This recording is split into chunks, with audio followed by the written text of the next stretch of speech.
Howdy, folks, and welcome to episode 104. Just another paint and chat. We're going to sit here and just talk about whatever comes up. I might get lucky and be able to get some painting done. I know Hissy Cat is currently rifling through his wares, looking for some paints that he can be working on some of his models. He'll be coming on as soon as he's back on camera. So welcome one and all. Appreciate y'all joining us. We've got Charles. Good evening to all. Good evening, Charles. Welcome. Glad you're here. Good to see you. Meandering Mike in the house. Greetings, everyone. Greetings. And Jeffrey Edwards. Good evening, everyone. Good evening, Jeffrey. So we're going to go ahead and start off like we normally do. I'm going to talk about my favorite game company. There's McMurray. How you doing, sir? I am well. I'll be back to the paintings chair in just a second here. That's fine. Hissy's back in the house. All right, he's back. So, what, you drawing a bath there, buddy? It's that time of the week. Yep. So, for this coming Saturday, and I think this is going to start being a thing.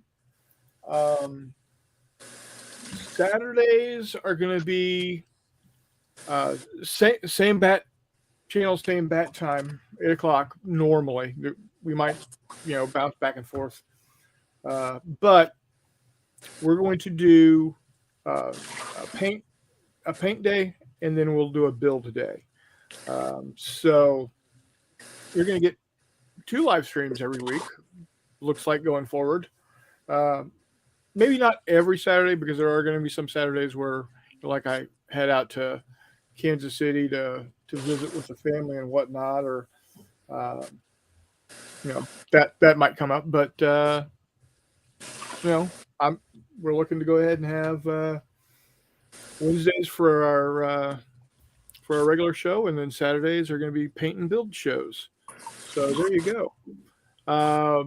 Charles says I'll be actually painting parts of a model. Outstanding. Is it that Zero you got working on? Christopher's in the house. He says, "Hey everyone, more of your baddie stuff sounds great to me."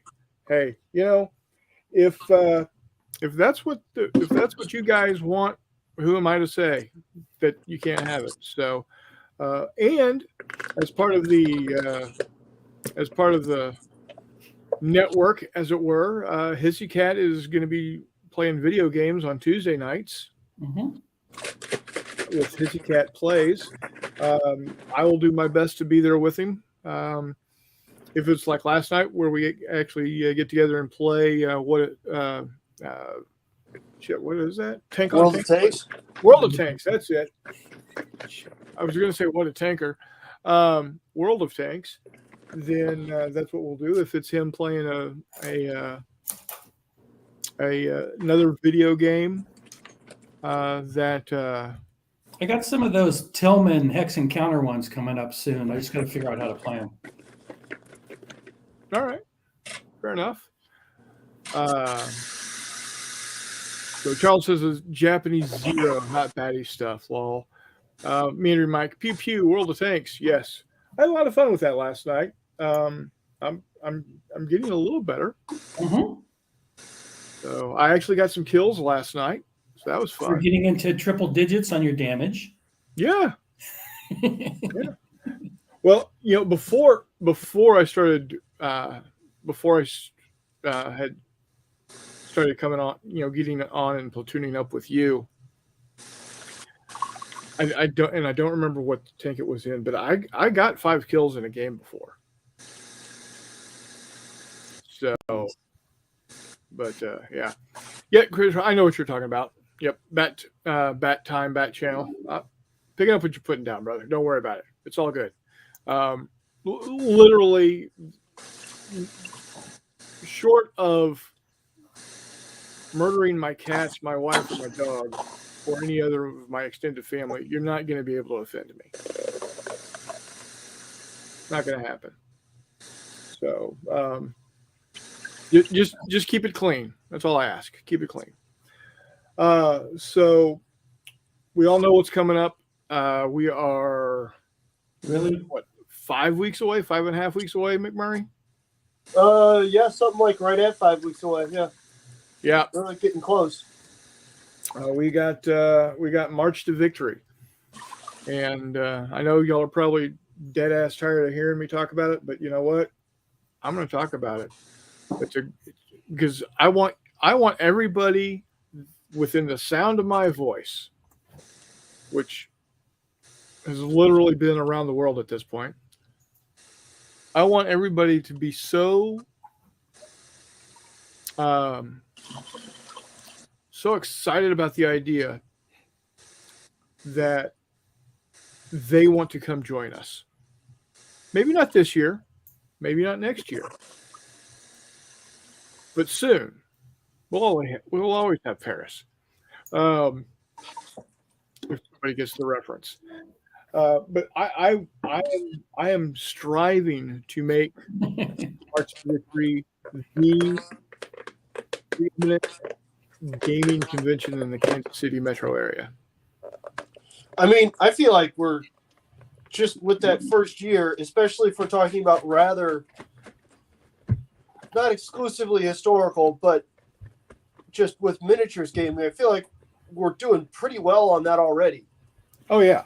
Given that any of the other ones like Midwest Game Fest or whatever have giant role playing and card gaming chunks in them. In terms of miniatures gaming, I feel like we're doing pretty well. I know that at least in the St. Louis area, March to Victory is one of the largest. Yeah. I know quite a few folks are going to be coming from St. Louis. You notwithstanding. You'll be there Friday night. Wish you could be there all weekend, but you know. Me too. Same. Maybe we'll get lucky and RSV hits this time. You know, maybe it's the bride that falls ill. No, I'd rather be able to plan my next COVID weekend because knowing their luck, it'd be Battles and Brews weekend is the weekend they set it up for. Yeah, well, they just need to check with you first. That's all there is to it. That's fair. Yeah. I mean, come on. It's not too much to ask. I mean, anyway. But no, it should be good. I mean, there were a lot of guys from St. Louis there last time. And hell, that's just a lot of guys from St. Louis that I recognized from St. Louis. You know what I mean? Right. So, I mean, who knows? There were tons of people there that I didn't know. I mean, obviously, Right. the vast majority of people there I didn't really know.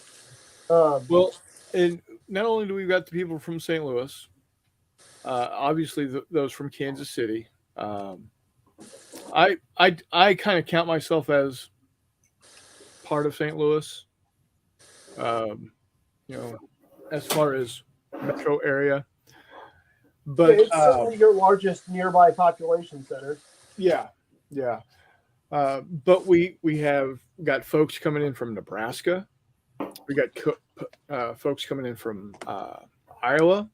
At least one from Arkansas. We got some from Oklahoma, I know. Yeah.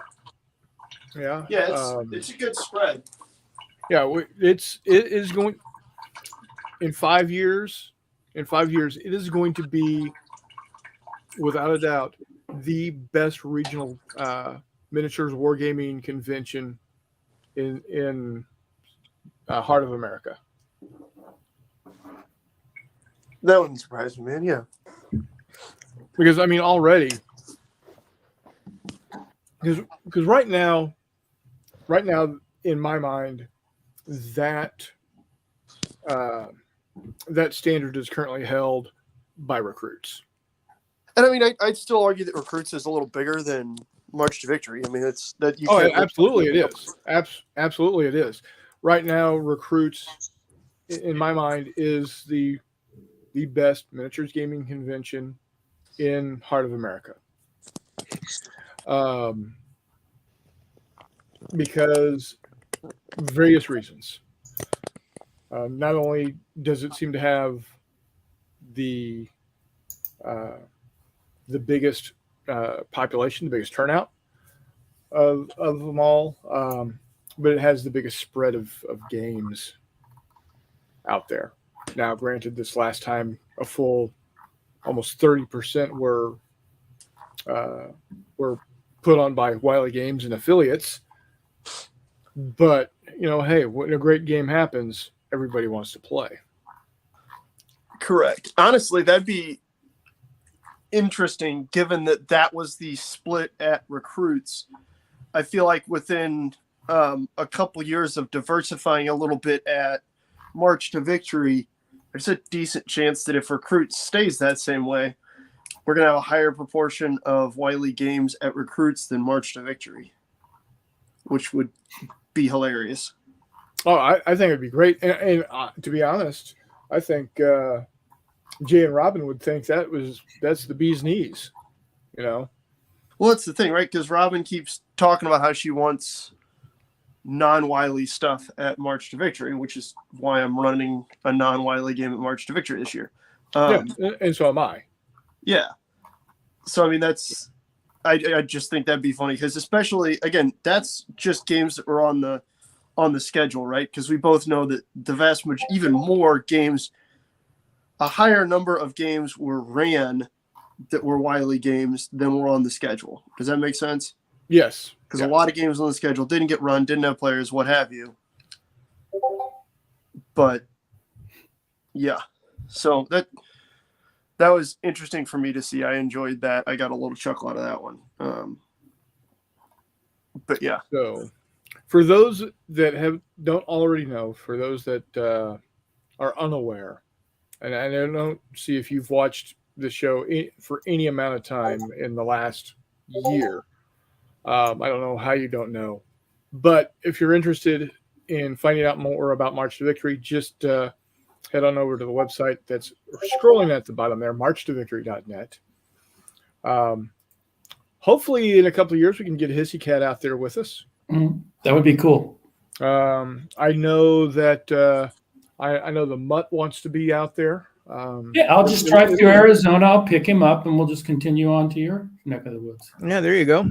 I know Warmut was really excited to get out there this year, but I think some family stuff it looks like is going to pop into the way, which is understandable.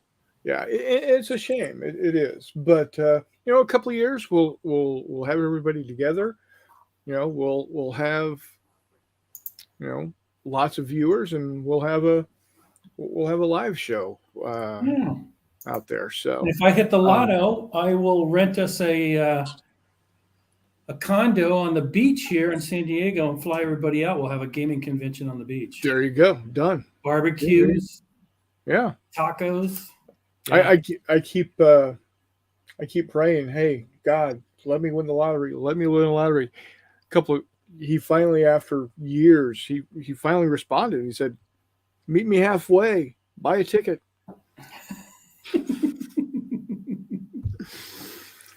So Meandering Mike is occasionally.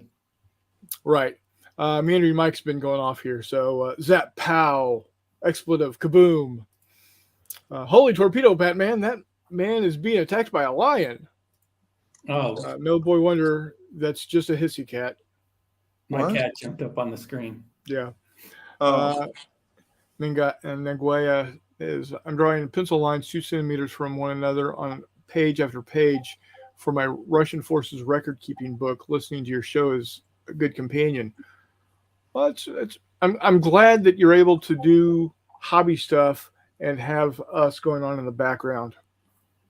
So, Meandering Mike wanted to know if you were painting in the bathroom.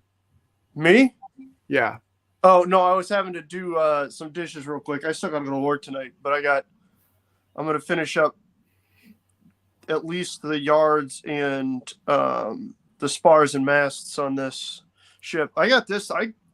This thing was a raw piece of plastic yesterday night that I had Wiley print for me. That then I added the mast, spars, and basic rigging to, and then primed, and I've painted it since. Looks good. Nguaya says, "Oh my God, a tall ship! Something I so wish to paint one someday." Which type of ship is that, and what scale? It looks like it's 15, or is No, it 28? it's a 28. It's just a real small brig. Okay. So it probably shouldn't be square rigged like I've got it. It should probably be fore and aft, except for that it's a war gamer design, right? Like it's a war gamer ship, Yeah. not a It's a miniature ship, right? not a naval. Yeah, it's not an accurate ship. It's a ship for putting miniatures on. So it and it's not bad. This is honestly one of the best I've found. This is from Ian Lovecraft's Treasure Island Kickstarter, which you can get on like Wargaming 3D or My Mini Factory, I think. Yeah. And I kind of like this one, to be honest with you. I don't like many wargaming scale ships. Like the Blood and Plunder ships drive me nuts. They fucking suck. Sorry, guys. I don't know if anybody's got any of them or anybody really likes them, or if Al or Mike are on the stream, which I doubt. If you are, holler. And I would, honest to God, love to talk about ships, because wargaming ships are really a bit of a paradox. Because with buildings and stuff, everybody knows, oh yeah, buildings in war games are too small, like scale wise. You know, they're smaller than the building should be and stuff. And that's it seems like that's a more commonly known and accepted thing than ships, which is probably just because everybody lives in buildings, right? Like everybody's been in a house, right? Oh, okay. Houses are actually bigger than, you know, the 12 foot by 18 foot conventions that are rather common with most wargaming stuff, which also has gotten better in the age of MDF. Don't get me wrong, but even still, anyways, most ships that you find for war games are overly tubby and just, they don't look like boats that would go literally anywhere. Right. Which, again, is kind of one of those, okay, you know, you got to make concessions. That's not a huge deal. It's kind of like with, you know, your trees and stuff. Your figures can't stand up and down and, you know, duck and hide. So, you know, you make patches of trees because you can't fit a 1-inch base into appropriately dense forest, right? Okay, fair. But anyways, point is, this is a 28 millimeter scale boat. It's actually a blown up version of a smaller boat. It's supposed to be a little smaller. You can see the seam here in the center where it's designed for smaller printers, but I had Wiley blow it up and just print the two halves larger on his FDM printer. And then he sent it to me. I turned everything off, cleaned it all up, glued these puppies together. And here we are. And so what I'm going to do now is I need to finish putting stain on this foremast. And then honestly, I think I'm going to leave the rigging the color that it is. I might go back and color the standing rigging. So everything except for these ones going from the mast to the yards. I might redo them black because if they're standing rigging, they should probably be tarred. But at the same time, I don't think these pirates are exactly living up to Royal Navy standards of the era, so I might not. But yeah, so I got myself back on one of my little pirate kicks. So we're painting up. We're riding that enthusiasm train to hit to finish off a bunch of 28 millimeter boats. Because boats are super fun to play on, and they're super interesting, but the hobby side of boats can really suck sometimes. So, yeah. All right. So we got Scala Gremlin saying evening, folks. Steve! Hey, fellas. How you doing, Stevie? Mr. Stevie. Are you getting closer to having all your zombie troopers done? Oh, I'm sure he is. He's got to be rolling through them. That man paints like a madman. Yep. E4 Airman's in the house. Hey, Walt. How you doing, buddy? Glad you could join us. E4, good to see you, buddy. Mike says, hi, Walt. Nanguea, I would love to have a model of the ship from the Golden Age of Sinbad. That'd be cool. Is that the movie Sinbad or? Yeah, the Golden Voyage of Sinbad. I have not seen that. Okay. That being E4 said, I'm Airman. sure you can find one or something that's close enough to it. Yeah, probably so. How's the Black Bunny? Chris Long's in the house. Ships. Your buddy Chris, you know it. He says, I'm building and painting 2 sloops and a brig. Chris, I think Chris does have the Blood and Plunder stuff. So actually, let me rephrase that. Let me qualify my statement earlier about the ships that Firelight Games puts out. Their brigs are not bad. They put out a starter set, I believe, this past year that's got 2 brigs and then a bunch of pirates in it. And those 2 brigs really aren't bad. I almost bought that set actually at Miniature Market a while back. But it was still on pre-order, which made me really sad because I needed to kind of get the ships in my hands at that point. But yes, so let me qualify that. I did come down pretty hard on that, but there are a couple that aren't bad. It's the stuff like their bigger ships, their galleon, etc., that are just come on now. And it's not. Again, let me run that back real quick. I'm not just trying to rail against Firelock. Sarissa, who are obviously one of my favorite terrain products companies, put out a quote unquote ship of the line that is, again, sorry to the guys at Sarissa, but that thing's atrocious.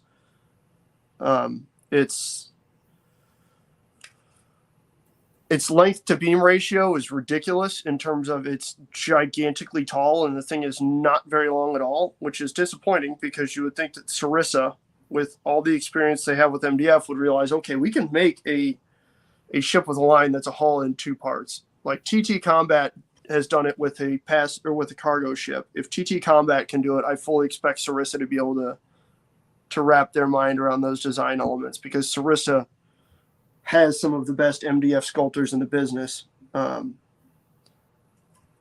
their ship of the line was really lackluster, and that made me really sad because I expected more out of Sarissa. So hopefully, Sarissa, if you're watching this, and I don't remember, I think, doesn't Andy Hobby work at Sarissa? Isn't that his full-time job? I think so. And then I think,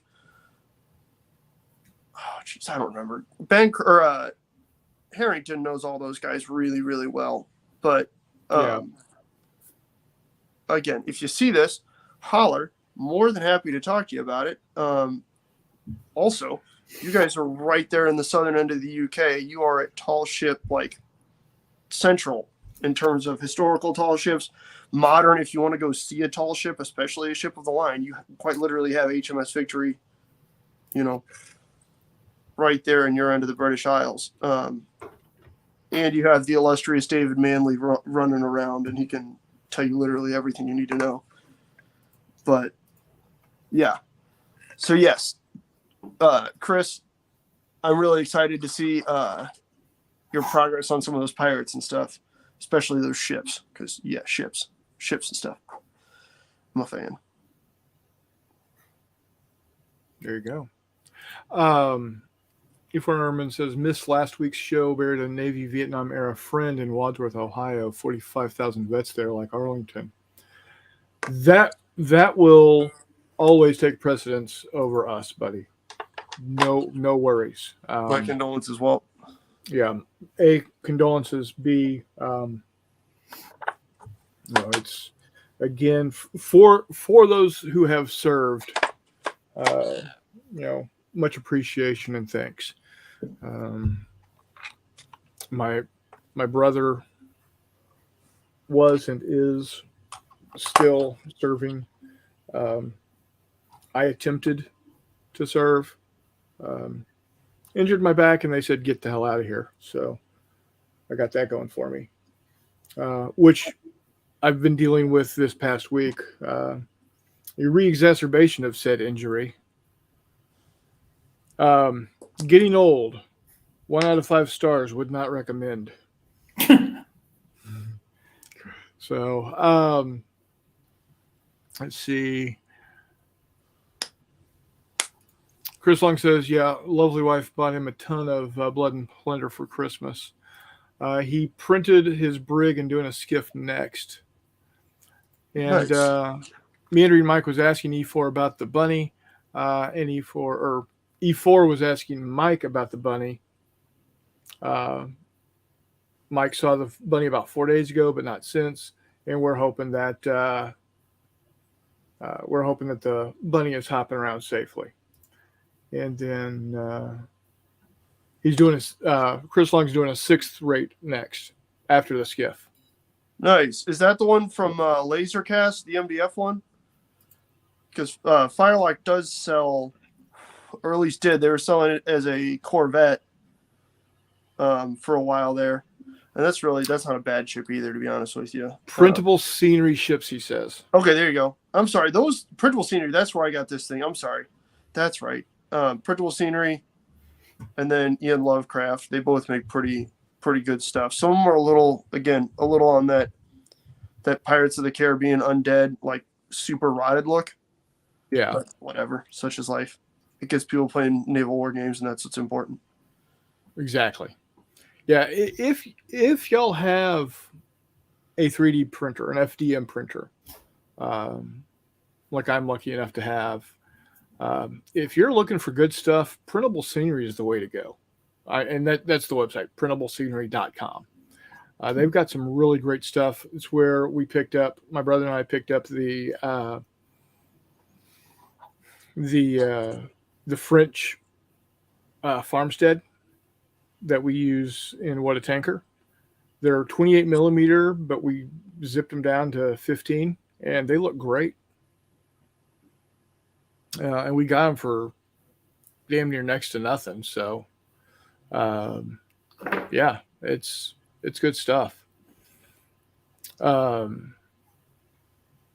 this Saturday, as I had said, this Saturday is going to be, instead of me building another ship, another starship, I'm going to be painting some ships. And I was kind of up in the air as to what we were going to do. And McMurray said, well, I've got some British ships. Let's paint some British ships. So I will have both. I'll be painting both some Victory at Sea ships, and I'm going to be printing up some 1/6000 ships to paint. So E4 Airman says, getting old is not for sissies. You are damn straight it's not.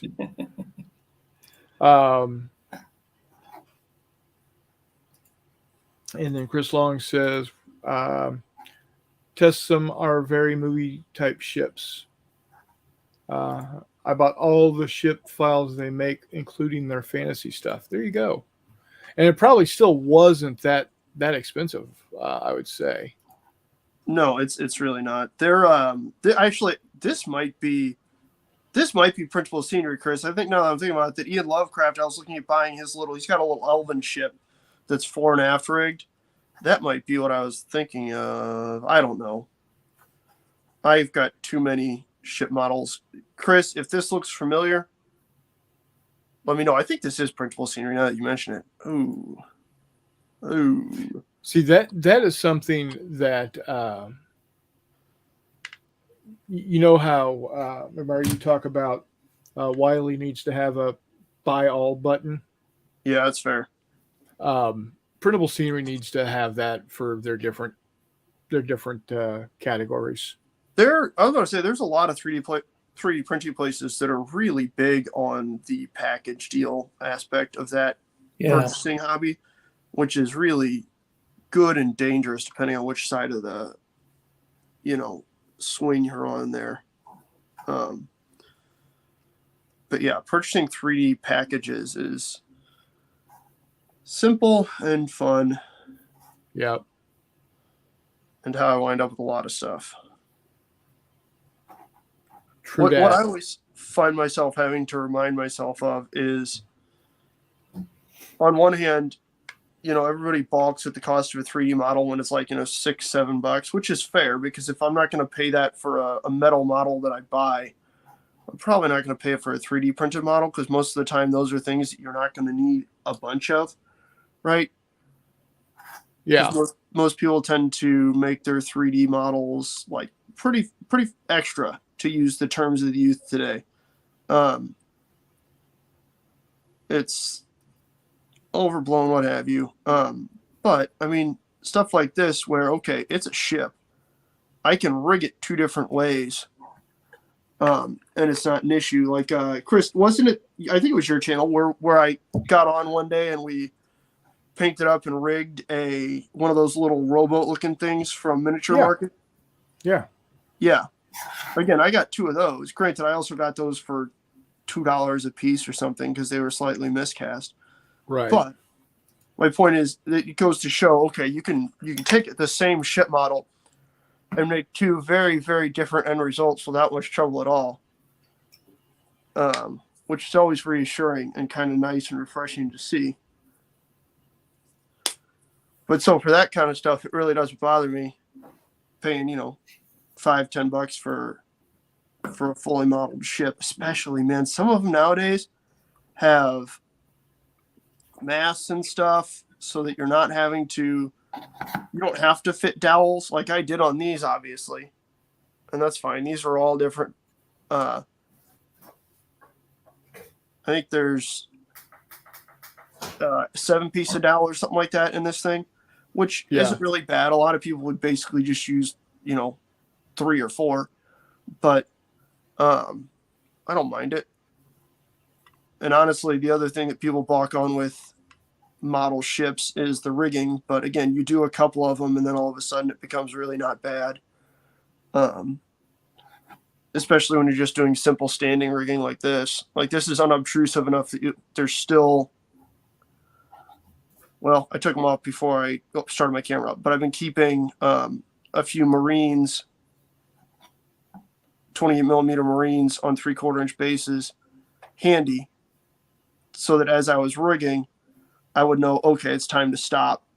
I could kind of keep tabs on if the rigging was going to get in the way of playability. Which, again, is always one of those things you read about on forums or Facebook threads nowadays is, well, how will I know how much rigging is too much rigging, how little, how much is going to look way too small, not enough. And invariably the response that everybody comes to is, well, it kind of depends on the ship and what you're wanting to do with it. You can get away with a whole lot more on like a 1/3000 scale or 1/300 scale ship than you can on a 28mm ship, which doesn't sound like it would make sense because you're looking at a ship that's a 1/6 of the size, except for then you remember, oh yeah, wait a minute. I want to move figures around on this thing, but I don't necessarily want to do that on a 1/300 scale. So all of a sudden it's the requirements for interior accessibility on those decks drops a bunch and it's a whole lot easier. But anyways, we're really getting lost in the weeds now. I don't know where John from Joy Wargaming is, but I feel like we just blew that topic despite the fact that that's exactly what he's been doing recently here. Yeah. That's okay. When he says, hey, I'll let me know and we can remind him to jump to the start of the video to talk about ships. Chris Long says, I use waxed Brazilian cord to do my rigging. Yep. I wasn't aware that you could do that with a waxed Brazilian. Chris, remind me about rigging in just a minute when I finish this wash. I've got something interesting to show you that was very, very frustrating when I did it yesterday, which is why There's a whole website, Chris, you can go to. It's got all sorts of examples of things you can do with wax Brazilians. Scalar Gremlin says, I would rather shave my testicles with a rabid badger than have FDM printed masts. Well, okay.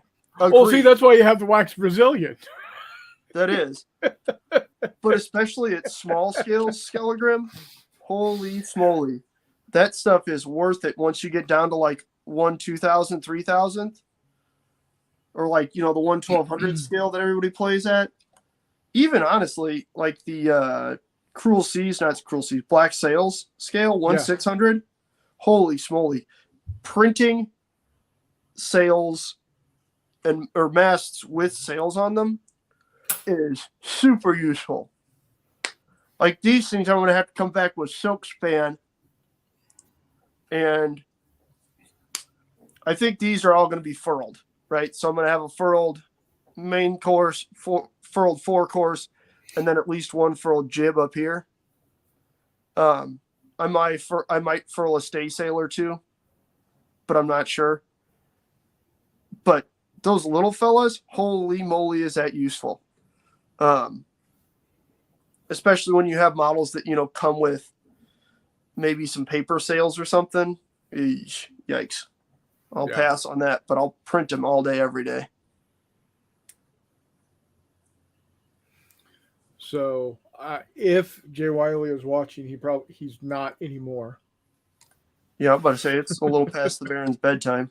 Also, besides Navy stuff. That is just talking boats.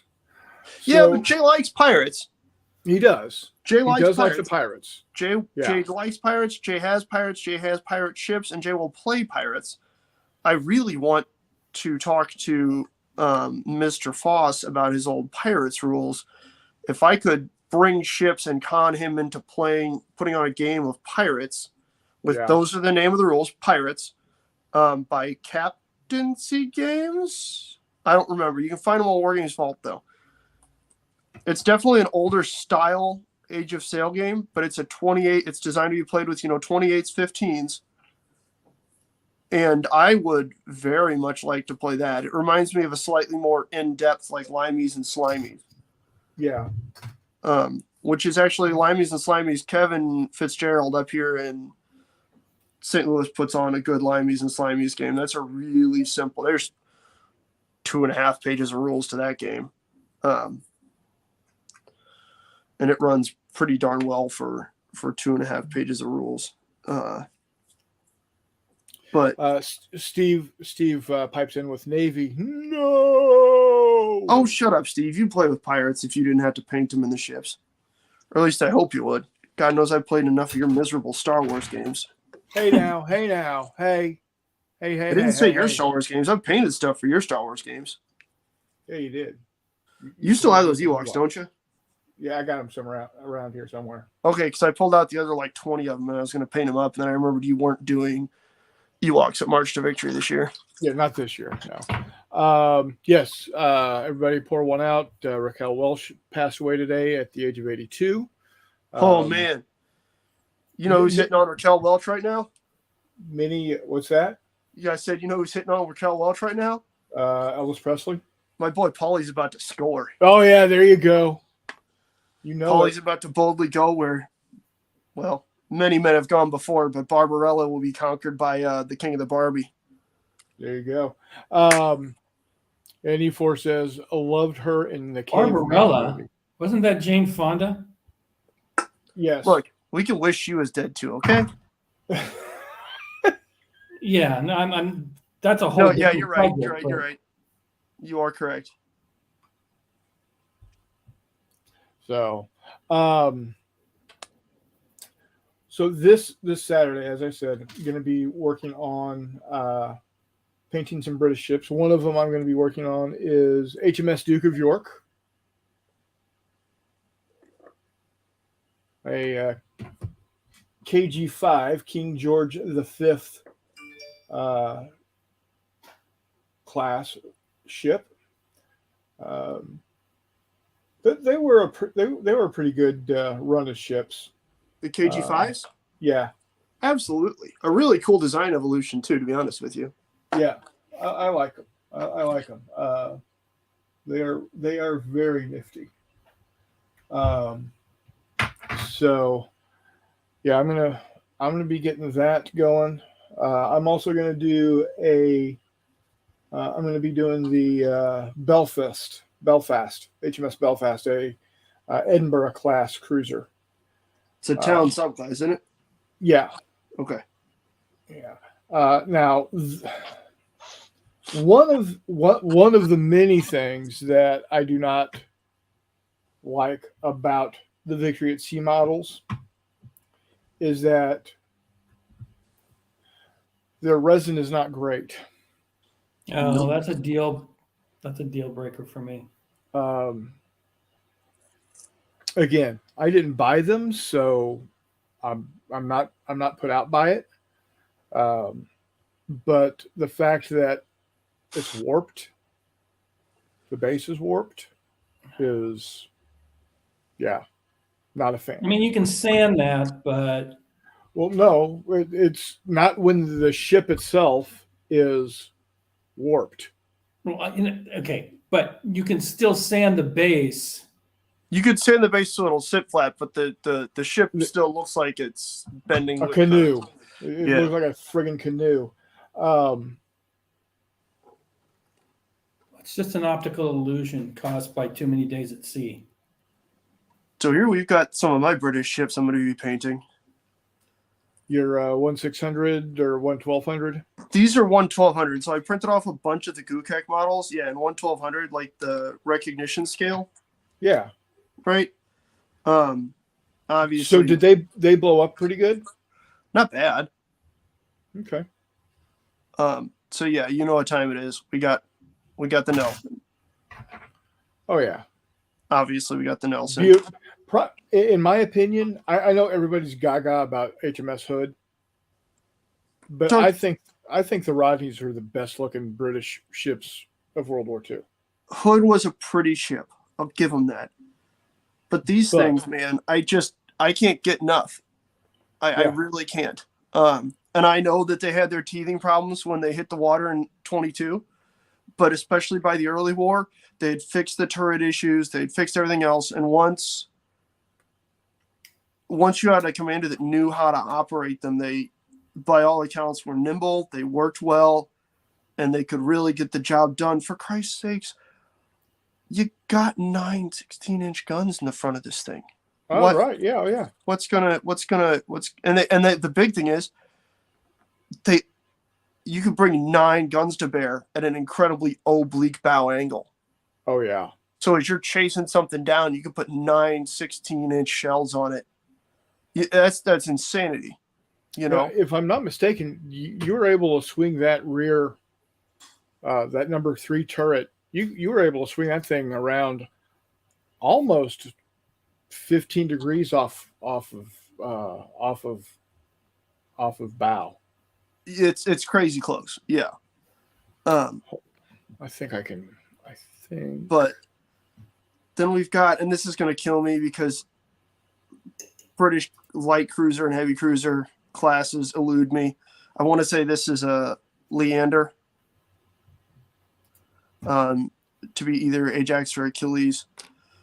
This should be Exeter, although Exeter only had 3 turrets, right? Correct. Yeah, I don't remember what. This might be a county. I think this is a county. We have HMS Roberts, the Monitor. So again, that's a 12-inch or a 15-inch gun turret, which is pretty slick. There you That's go. pretty cool. Slow-moving death here. And then we got a couple of I's and J's. So I don't know how many of these we're going to paint. I might try painting a pair of these destroyers to start with. So I'm not sure how many I have doubles of that are easy to access and get to paint, but just to figure out how long it's going to take to paint one of these so I can figure out kind of where my metric is for the rest of the night. But we will be doing that. I also have some 1/6000 to paint, but you guys have all seen how quickly, we can bang those out. So not super worried about that.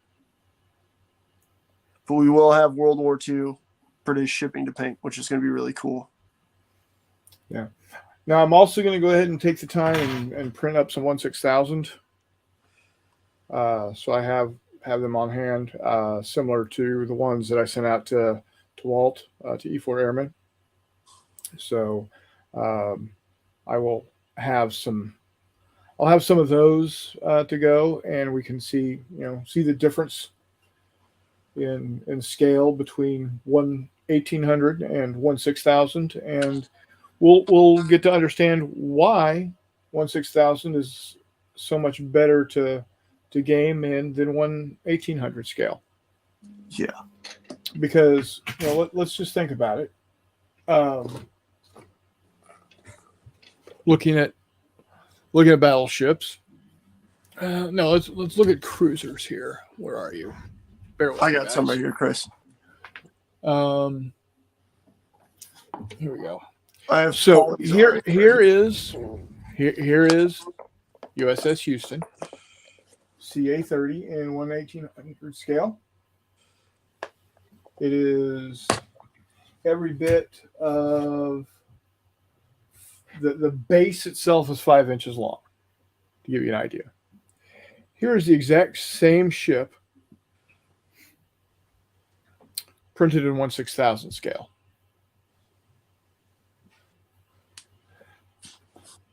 Yeah. So here's 1/1200 and 1/6000. Yeah. You can play it what's approaching true ground scale, which is super cool. Yeah.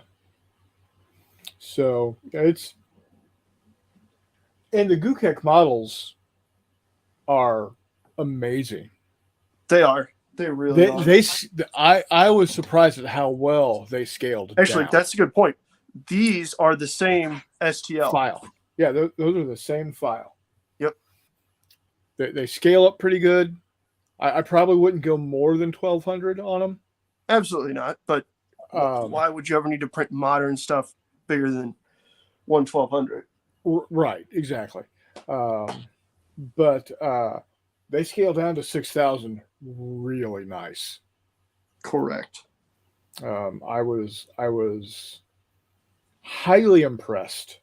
Oh yeah. When they came out. Here's another one. Here's another 28 millimeter boat. That might look familiar to a bunch of you. Again, I think this was on the channel at some point.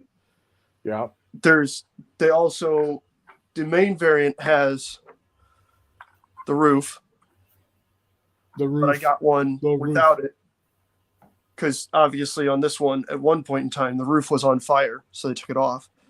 Right. But that goes with those 28 millimeter French Marines and trappers and whatnot that I've been painting up. So I need to pick out some stuff. Although I might not, because most of the fittings and stuff on here were wood. I don't know. But I've got stowage and whatnot to go in the center of this. So I forgot about that little fella. So you are doing 28 millimeter trappers to go with your Roscoe's Rangers or whatever the hell they're called. My what? The French and Indian War stuff you got. Rogers Rangers?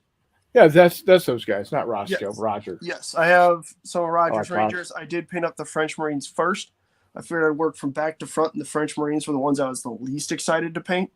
So I did those. Next up will be the Native Americans. Not super duper excited to paint them. And then we'll hit the trappers, and then finally the last ones will hit our Rogers Rangers. But yes, that'll be Mr. Rogers. Yes. Yes. They all wear sweaters and sneakers. Actually, Steve Rogers from Trailer Park Boys, but yeah. No, that would be hilarious if I made one of them with a light blue sweater. Yeah, there you go. But I did that actually when he came out with his Benghazi contractors, the 13 hours figures. The two of them that are the Delta Force operators, the guys in baseball caps. I painted two of those guys up to look like Jay and Silent Bob because they look like that. They got the backwards baseball caps and the long hair and the facial hair. Yeah. But yes, so those will go with the Robert Rangers guys, Robert Rogers and his boys. But then the nice thing is, if I need to, that's a coastal vessel in the same scale. So this is Riverine. It's a flat bottom riverboat. So it's a little smaller, but it's the same basic scale. So like these colonial Marines, kind of Barry Lyndon era, early 1700s, would fit right in on either of these boats. So that's kind of nice. And I finally got the appropriate Vallejo basing sludge to do like a sandy beach to then attach some rocks and then some vegetation to. So nice. I did some of the pirates up. I only have 100 more of them or 130 of them more to go. And then we can, hammer out a 12x6 table and fill it with islands and treasure and ships and all that good stuff. Speaking of that, I need to go down to the beach and collect me some sand. Yep. Honestly, good basing. Some of the best basing sand you'll find is in the corners of parking lots. I where got a whole beach full of it. I'm not going to go dig in the parking lot. okay. So having those big big table with islands and ships and whatnot, you're reminiscent of the Arkansas State boys coming Yep, up the to Fistful of Seamen. Fistful of Seamen, right? Yeah, they really did a lot of cool stuff. They end up with a lot of that when you mess with those Brazilian. Waxes, yeah, Yeah, you get a lot of fistful of semen. it happens. They used a lot of the old Glory ships, and there's a couple of those here that are partial states of completion. These have a bit of the war game ship issues, right? They look like tubs, especially this guy. Yeah, But this, you can see the mermaids back there. That'll be the Sloopy seconds. nice. So what you call your movie? Scalar Gremlin's got a good question. Anyone know of any games that do weird war naval stuff, like some World War II battleships versus kaiju or Cthulhu Mythos sort of deal? I have no I do idea. not. But even as However, I would say, as much to possibly his chagrin, you could probably do it with Tales of Horror and Starfighters. yeah, I'm about to say, ultimately, I realized that Godzilla lives at the base of Tokyo Bay, but again, we got 9 friggin' 16-inch guns. Good luck. We're eating Godzilla Right. steaks tonight, boys. Yep. We're gonna Yep. have bully Godzilla instead of bully beef aboard the East Asian fleet. There you go. That would be pretty funny, though. Warmutt's in the house saying, "Hey, buttheads. Hey, butthead. If you got time enough to scroll in your little space phone to say, hey, buttheads, you got time enough to jump on." Yeah, you got time to type. You got time to talk, son. Scalar Gremlin says, "Parking lot dirt. Tell me you live in a landlocked state without saying you live in a landlocked state." Hey, dude. Ding, ding. Yeah. I mean, there's plenty of sand around, but that stuff just and- has a really good texture to it. Steve says Starfighters, Tales of Horror, and Battlesuit Alpha. Oh, Battlesuit Alpha would be perfect for that. That's Yeah, fair. Because it does have the kaiju rules in it. What are kaiju? The Japanese Godzilla monsters. Oh, why don't you just say monsters? Because it's kaiju is a Specific type of monster. is a specific type of monster. Oh, So you like this guy right here. This is a kaiju.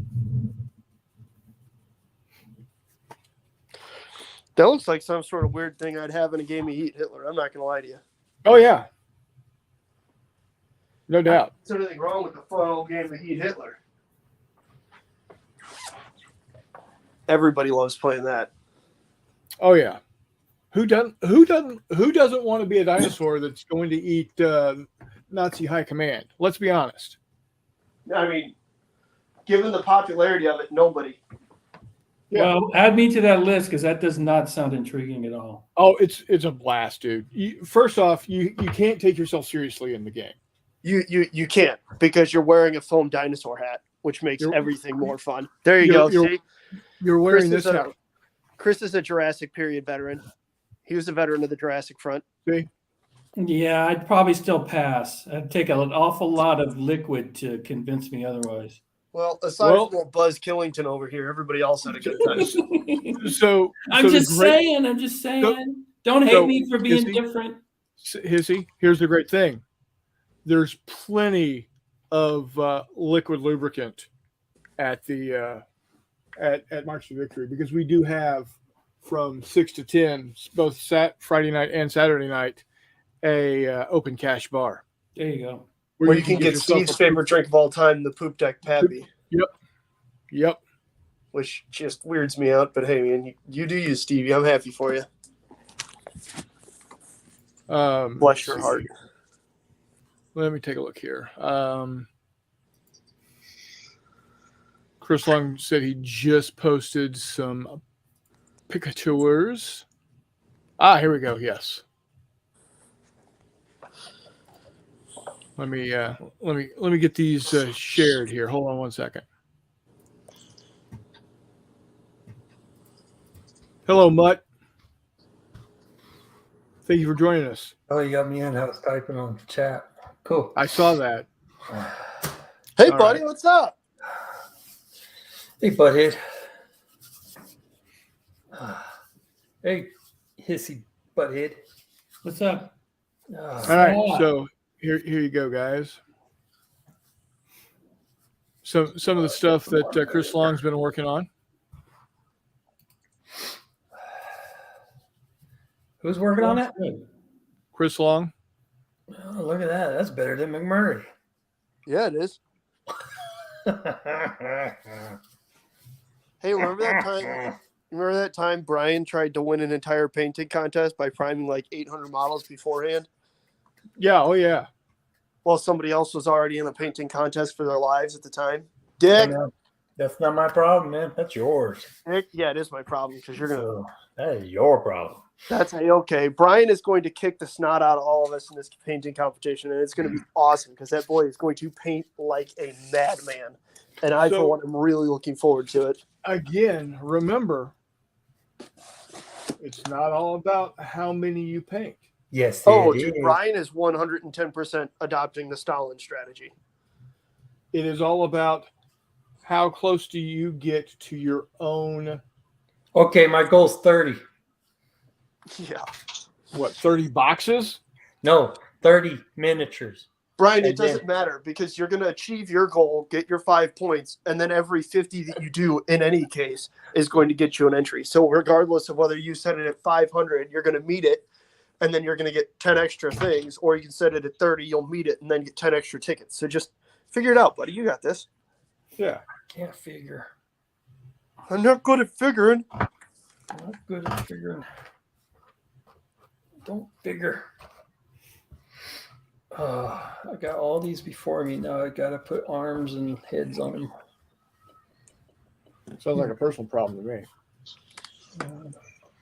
The army. That is how literally is that 100? Is that more than 100 figures there? It should be. I could count. It's everybody out of One. Greco-Roman starter box, isn't it? Two. No, good lord. All right, Three. damn it, Chris. Why did you? Come on, dude. Yeah, it's over 100. It's 120 in that box, isn't it? Yeah, it's whatever the box. What's the box saying on it? Yeah. So I gotta say, I want to apologize to everybody for creating the monster that is Warmud. The monster. I don't think you have to take sole credit for that. I think that blame can be passed around to a few of us. Well, yeah, but being the leaderless feeder of the group now, I gotta take some responsibility. 4. See, there's 8 to a sprue. So 1, 2, 3, 4, 5. Look at that stack of sprues. Jesus, Mary and Joseph. 7, 8, 9, 10, 11, 12, 13, 14, 15, 16, 17, 18. 18 times 8. 4. And what? Jumping Jesus on a pogo stick. 18 times 8 is 4, 6, 144, 144. It's 80 plus 64. Yeah, Brian got it. Yeah, 144. Well, and then add the 3 command. There, you get 3 metal command. Oh, So- baby, 147. You couldn't get to Yeah. 150, huh, Brian? Okay, let's see how it is. 146. Well, and I got the Saxons, and then I got it after I do this. Then I open up the Spartan starter army. Correct, that you do.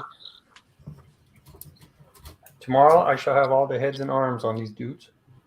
The best part is Brian's going to do this live paint chat thing, dressed up like Leonidas out of as portrayed in 300. Oh, no one's gonna watch that.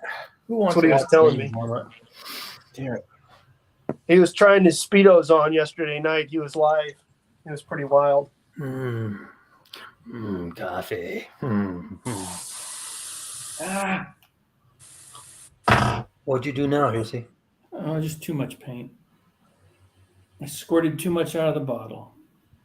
It happens when you're dealing with Brazilian wax sometimes. Yeah, you think about Brian dressed up like King Leonidas and his little leotard and whatnot. Oh, and then I forgot. There's also 147. Then add 6 of the cavalry. You mean cavalry? Cavalry. No, let's talk about the church. Oh, okay. Yeah. The Forget Thorpoi these guys. brand? Those dudes right here. I got Oh, 6 baby. 6 of those. Oh, I'm gonna light on. The fun part is the infantry are going to be bad to paint. It's those damn 6 horses that are going to be a roadblock because horses are the devil. I'm just gonna paint them brown, black, white. Make them all brown. Why not? Horses are the one time that I can't avoid contrast paint, man. I hate horses so much. Oh, coffee grinds are good for basing. You can actually use that stuff for basing. Well, Contrast paint, it's not coffee. Now I'm talking about I can never get his name right. Nangwaya. Oh yeah, Nanyawa, Nangwaya. I don't know. Nangwaya. Anyways, yes, good dude. Name Nangwaya. starts with an N, and it doesn't help that Brian and I are borderline illiterate. So, Oh, some good audio. Oh. well, see, you should have been on for our Godzilla conversation earlier, or kazoos, or whatever, kazoos. like kazoo monsters. Oh man, you do that, except for to announce that it's your card coming up. You got to play your kazoo. There you go. Well, crap on a crutch. He says, just say Chris. Chris. Okay, another Oh Chris. boy, that's gonna screw me up too. That's all right. Whatever. Yeah, we got a plethora of Mikes and a plethora of Chris. Because And there's only one. the plural of Chris is Chris, kind of like sheep and sheep. And deer and moose and moose. Yeah.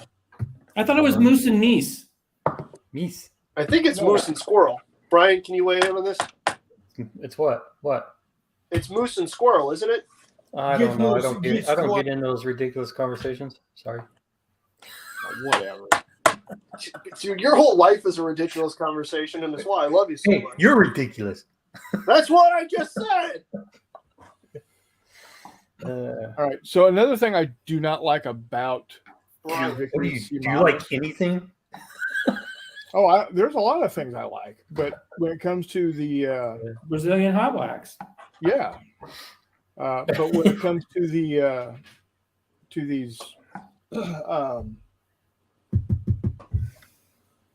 Words. victory at sea games or ships, the metal parts oh, are very bendy.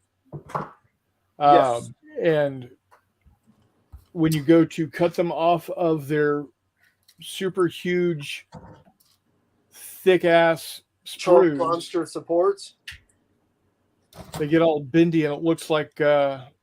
they've been through fucking the Salvador Dali painting.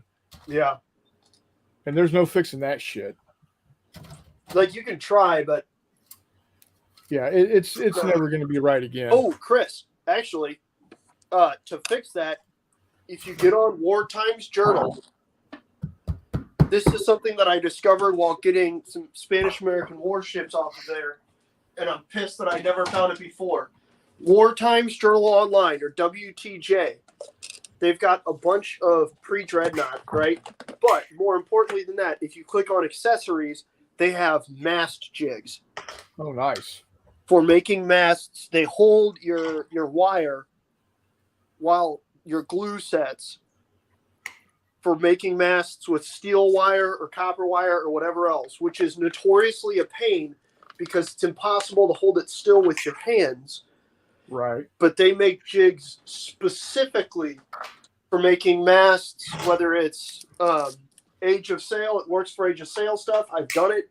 They're making it specifically for pre-dreadnought era stuff where you've got masts for signals and radio antenna. But holy crap, it works super well. And mother of God, is that something that is ultra needed? Right. Because I'll be the bit that shit is hard to do.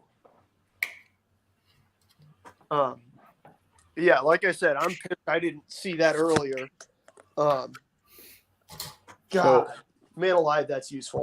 I don't think I did too horrible of a job straightening it out. No, and that's the nice thing though, is that because the issue I have with those, and like I said, once you get down to small tall ship models, you have the same issue with your masts, right? Because everybody breaks them off and shit. Right. But resin can either be bendable or just rigid enough that that's not a problem. The other option is using steel wire, but it's usually a pain because you get the mast in there, then you got to put the yards on it, and it's a pain. But with those jigs, you put the yards on beforehand, and you don't have to worry about it. Also, it's a file for like $1. And what I did is I printed out like 7 of them, so I can just get one going, and then I set it to the side, get another one, set it to the side, another one, set it to the side, and on and on and on. It's super useful. So the jig is up, is what you're saying. The jig is up. That is what's up. You might call it the bird because the bird is also the word. The bird is the word, the jig is up, and John has a long mustache. The chair is against the wall. Yeah. The porpoise is massaging the donkey with cheese. That's from UHF, isn't it? Yeah, I think so. I think so. I think that's or something along those lines is the phrase from UHF. Yeah. But severely underrated movie. Dog, we just went from something to The Longest Day to the Weird Al movie. And that's why this is awesome, folks. Yep. Skylar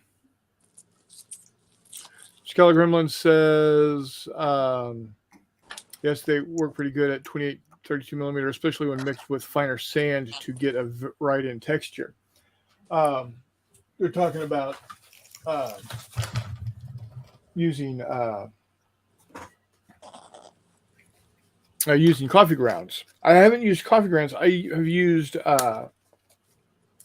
have used Lipton tea out of Lipton tea bags. There you go. To mix in with my Geek Gaming Scenics. Well, I made my own Geek Gaming Scenics. That works, yeah. I'll do this without going in my damn laptop. Hold on here. So this here, I've got, of course, I've got the green foam flock, but the white in here is in scale gravel for ballast. The brown is the tea. Mixed up pretty nicely. I can't remember exactly what all I have in here, but this is the stuff that I put on the basing of my Star Wars miniatures. There you go. I was about to say, I made a Missouri. So Missouri has a real weird kind of soil pattern, right? Because we got a lot of clay. Yeah. And real brown earth with just tons of limestone in it, right? Which is weird because it gives you a real brown color with then a lot of light gray and gray tans. But then also all over Missouri is hardwood forest, so there's tons of brown leaves, which is a weird basing combination to find. Yeah. But for like my ACW stuff where I wanted to set it in Missouri, I used that same Woodland Scenics gray ballast, right? Because it's a really good facsimile for the limestone chunks you find all over Missouri. Right. I used that stuff and a really fine brown tile grout. Oh, yeah. As well as just all kinds of browns. So I have some tea bag in there also. I don't remember what herb it was, but I just walked down the herb aisle at Schnucks and found like a light tan something or other. I don't know. I thought you were going to see you walked down the herb aisle at the police station. No, that all is too pungent. I was about to say, I feel like at some point in time, everybody who started this hobby when they were young got in trouble with their mom for, stealing some basil or whatever to base your miniatures with, because especially back in the day, that used to be a big thing. Yeah. Before you saw the overwhelming prevalence of big, fine ground foam flocks. Right. But, the other thing I did was I went to a local head shop and bought a cheap grinder. Like one of those goofy little things that look like a can of dip, but you put your herb of choice on the inside, and then you spin the top and it grinds it up. Yeah. I did that with just leaves out of my yard There you go. to smash them down, and that did a pretty good job as well of making appropriate leaf foliage or leaf cover. They make those little stamps, but honestly, it there's not a huge difference that I could tell. You just pull the big bits. Yeah. Dougie's in the chat. What? Dougie and Buttercup are in the chat. Let's see. Doug Schumann says, hello, all. Reese says, hey, y'all. Doug says, all y'all. Reese McMurray, I need that recipe for my Trans-Mississippi forces. There you go. Reese, I'll tell you what, I made a paint can of it at one point. So I'll see what I can find. I might just bring you a bunch of that, or I can look around at what I've got and figure out what it was. I'll be seeing you next month anyhow. Oh, son of a bitch. But yeah. Also, I actually got some folks that seems to be quite interested, Chris, in the March to Victory game. I've had a couple of folks shoot me little private messages or ask me about it. I actually had somebody ask me about it after posting pictures on the Analog Hobbies site. So that's nice. An email Good. asking about it, talking about trying to make it to March to Victory anyways, and now trying to make it to playing that game. So that could be pretty slick. Yeah. Like I said, I get excited about that because there in my opinion, there's never too many good conventions. Right? Now, there's plenty of bad conventions, and you can have too many of those. But in my opinion, you cannot have too many good miniature conventions. So that's why I get excited about March of Victory. And yes, I do have a more than passing interest because I am part of the team, as it were, help run it. But that being said, it's always good to have more. I don't even have an official dog in that fight to say, whatever, but it's still, I don't know. I just like showing up, playing good games, and helping out. It's good times. Yep. That's what it's all about. Christopher says, I still mash up the moss with the dollar from the dollar store with an old electric coffee grinder. There you go. Yep. Same idea, man. That's the stuff. So Doug Schumann says, hello, I'm from Decatur, the other side of the state from me. Saw your post on the Springfield Mini Painters Group. Well, thanks for joining, buddy. Yeah, that's awesome. Yeah. Welcome. Hopefully you like what you see and you want to come back and press the subscribe button and the thumbs up button. And a lot of times we'll have topics. Sometimes we don't have topics, and sometimes we just fall into topics. Doug, if you're around, I know it's not your end of Illinois, but they've got Big Muddy Historical Gaming Society over here out of the St. Louis area has a couple games and events and stuff that happen over on the again, it's the Illinois side of the river. It's still St. Louis area, but it's at least a little closer to you in Collinsville and Fairview Heights. So if you're ever in that area, look it up, give a shout. It's always good to get in a game, Yeah. So, Reese wants to know, what does he owe you For what? for what you're going to give him? Oh, nothing. I don't know. We'll figure it out at March to Victory. Yeah. Buy him some beans, man. Some beans. Hell do I need beans for? I fart enough anyways. You need Dude. beans for your chili, dude. Those beans are fire. It's like 50-50 brisket and beans. Come on, man. Oh, dog, I gotta drive 6 hours in a car by myself Friday night. I'm not eating any goddamn beans. Closer to 7.5. There's no way I'm eating beans, man.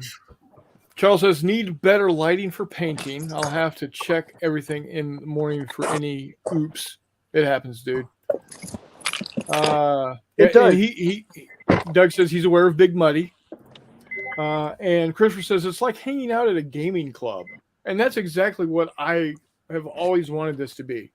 Just guys getting together and just talking about random ass shit sometimes. Yep. Yes, there is the Big Muddy group on Facebook. Correct. So, now Reese says if you wait until October, he'll get you a turkey. Is that pre-concussion turkey or post-concussion turkey? Okay. Here's where I get high. Those are the real questions. Dog, Reese said he'll give me a turkey if I wait till October. Reese, you bring a turkey to fucking Wiley War Games weekend, it'll be incredible. If it's already killed and stuff, I'll take it home with me. Otherwise, we just need to release a live turkey into Wiley's house is I think what we're getting at. Dude, his new cats would go ape shit. That's a good point. Robin wouldn't like that either. It'd be funny. Maybe we'll put one into Steve's car. How about that? Oh yeah, put it in that his Explorer. Yeah. Actually, Reese, I meant to breach a subject with you. I got a hood turkey up where I work. We call him Reggie. Like how dangerous is trying to pick Reggie up? I touched him, and he turned around and looked at me real angry. I'm pretty sure that turkey eats a breakfast of cigarette butts and washes it down with gasoline. It's got to be the hardest turkey on earth. But Reggie, he's always sitting on a car in this parking lot. It's weird. Doug says I got a nice slide on Amazon, but it was expensive. Yeah. Lighting before magnification for mini painting. Absolutely. Reese says my grandmother's hometown throws live turkeys out of the plane one time a year. Of course. I've seen that show. It's on WKRP. Oh my God, they're turkeys. They're falling to the ground like sacks of wet cement. All right, grab both legs. And okay, so usually Reggie's bedded down, he's got his feet underneath him on the trunk of a car. I don't know how I'd grab his feet, but okay, duly noted. Huh. All right. Grab both legs and watching Chronicles of Not Jay. What's up? Where else are you going to get this kind of content? That's what I want to know. Where? Hood animals and how to control them? I don't know. Huh. I mean, this might be a new segment. Only in St. Louis. Weird animals that McMurray has run into. Yeah. Midwest. Good grief.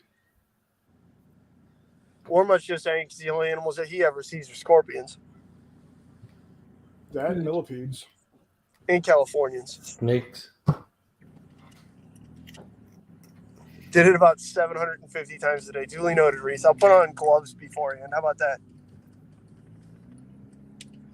That probably would make a lot of sense. Good, because they got spurs under there and whatnot.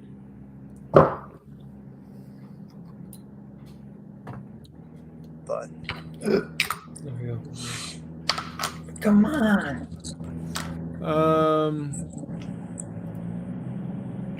Charles says during the day I get lots of great natural light. I mean, it nearly never rains in San Diego. Yeah, rub it in. Oh, except for It this was last raining like month, it's been a monsoon. reach under them. He says reach under them. You'll feel them. Yeah, I know. That's why I'm saying maybe I'll put gloves on because I got spurs and whatnot down here. Are we back to Brazilian back wax? to Reggie the Hood Turkey. Yeah. Yeah. He lives on or grab Malaritz, for any of you. Grab in the St. base Louis area. of both wings. Yeah, I'm not doing that. That seems way too close to his pecking face. Yeah, and then they fight worse that way, though. Yeah. Yeah, exactly. Hard pass. Doc says, I like the silver bayonet, but was figuring out what spin I could put on 25mm ancients for a skirmish game. Well, sir, you just happened to come to the right place. What you're going to want to do, you're going to want to head on over to wiley-games.com and get a copy of Fistful of Lead. $7 for the PDF.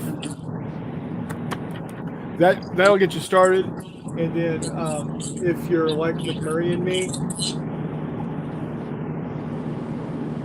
you'll just get a little obsessed.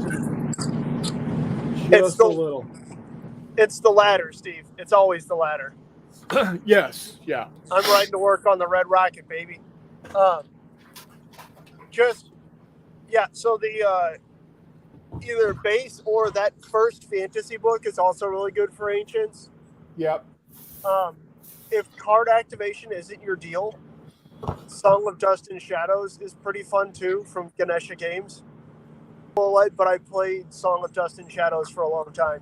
It's just a different activation system, same sort of feel. Yeah. All right, so I got her built. That's my car, Steve. But in all actuality, the car isn't going to sound like this for much longer. I got a new muffler coming. I'm going to have to put it on there before I get inspected for my new plates here. So unfortunately, this is probably the last time you guys will ever hear the car sounding like this. The shitmobile is going to get fixed. You're not gonna sound like a Char-B anymore. Yeah, exactly. Yeah, Jeff's not going to have a flashback to when he was riding armored vehicles anymore. But Reaper has a line of Greek gods that are larger that they could fight against. Oh yeah, absolutely. That'd be they great. do. They're really cool. And again, Footsore has a lot of cool in their mythic heroes or mythic whatever it is. Mine released a bunch of not necessarily gods, but demigod figures like Perseus and Hercules and stuff like that that are pretty cool. I picked up a Hercules that I showed off on the show a couple weeks ago. That was pretty fun. Yeah. But so going back to these garbage Warlord Games Victory at Sea models, it gives you an idea of the chunkiness of the sprue that we're dealing with here. Footsore miniatures, Doug. Footsore miniatures. Keep going, Chris. Yeah. How warped is this next base? What's that? How warped is this next base? It's not bad, but the problem is that the entire turret from base of the barbet up is connected by about a 1/16 inch of metal. So it's almost like I have. So I have, you have to have like a friggin' razor saw to effectively clip it. Yeah, because the vents are so damn huge. Yeah. That's. So, I'm gonna wait on that because I will probably get very angry and say expletives that I don't want to say. Coming up on Warlord Games. Yeah.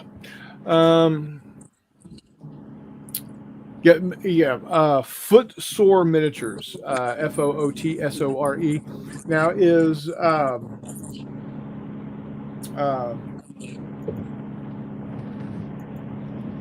why am I drawing a blank on his name? Andy, Mark, No, over here. Tim. God, Spakowski. Yeah, is he completely divested himself of them, or is he still a I think vendor? Tim is still selling packs for Footsore. I think they're done with U.S. production. It's not a big company, so trying to split production internationally was rough. I think Yeah. he's still selling packs. He's just buying pre-made packs and selling them like that. So, Reese wants a picture of Reggie. That I can do easy. Yeah. Christopher says the background sounds remind me of the biplane sounds from the Intellivision game Triple Action. Yes, it does. You ready, For Chris? those- We're about to go into a climb. So, well, Hissy, you've been awful quiet tonight. You want to interject anything? Want to throw? Oh, any... I was painting and I'm letting stuff dry and I'm just listening to you guys. All right. Well, Because I don't have no boats or ships. So that's I have fine. nothing to add to that. That's I'm fine. painting cowboys and mythical liony beast. There you go. Mythical 3D print. liony beast. Does that mythical liony beast have a scorpion tail? No, it's from some manufacturer. I put a special base on it. Chris, I need to paint that Piasaw, Chris. Yeah, you do. What I need to Just do is letting everything dry right now. I need to print that Piasaw. I need to scale it up and print it as big as I can on this frozen machine because it'd be like, 6 inches across. It'd be way bigger than that. I'm sorry. It'll be huge. That'll be super cool. Huge. Huge. Doug says, as That's someone who Piasaw. also has done some sailing, the Age of Sail games are really cool. Dude, you've come to the right place because that's right up McMurray's poop deck. Ah! Right? I'm standing on the poop deck, baby. I live my life on the poop deck. Hey, Gordon, welcome, buddy. Sorry I didn't send you the link. Oh, it's all good, Gordon. Good to see you, buddy. Happy you can make it. So, Donna and I are planning to take a long weekend trip to go visit Gordon and his lovely wife. They got married, what, about 15 years now? Something like that. Anyway, and I was his best man, and Donna was Carol's matron of honor. And so they live just outside of Paducah, Kentucky now. So we're going to go visit. So she can go visit the quilting museum.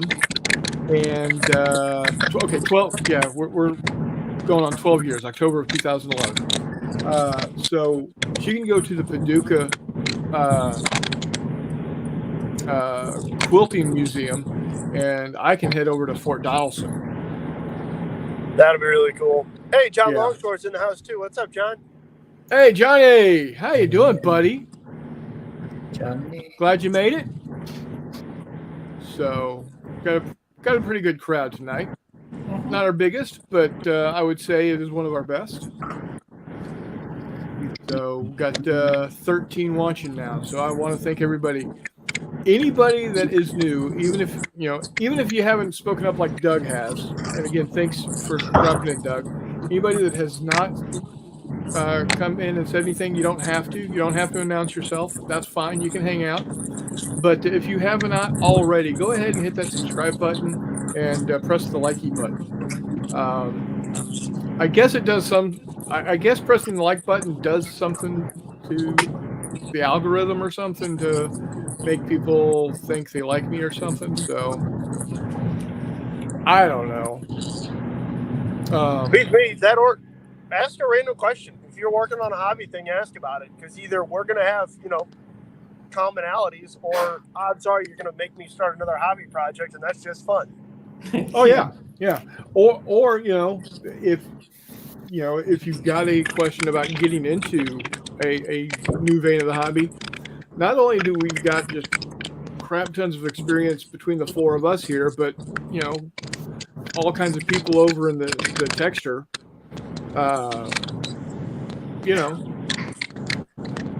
Freaking squirrels in his engine.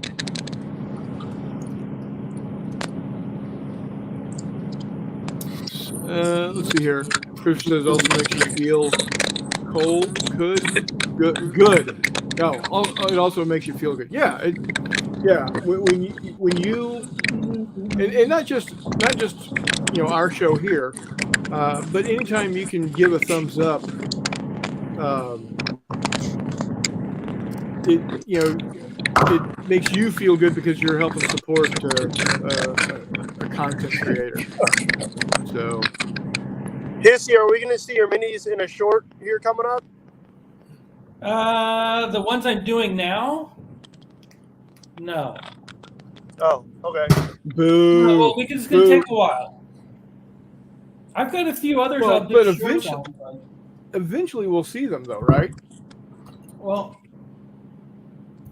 Maybe not today, maybe not tomorrow, but sometime soon. just a bunch of There you go. cowboys. There you What's go. that?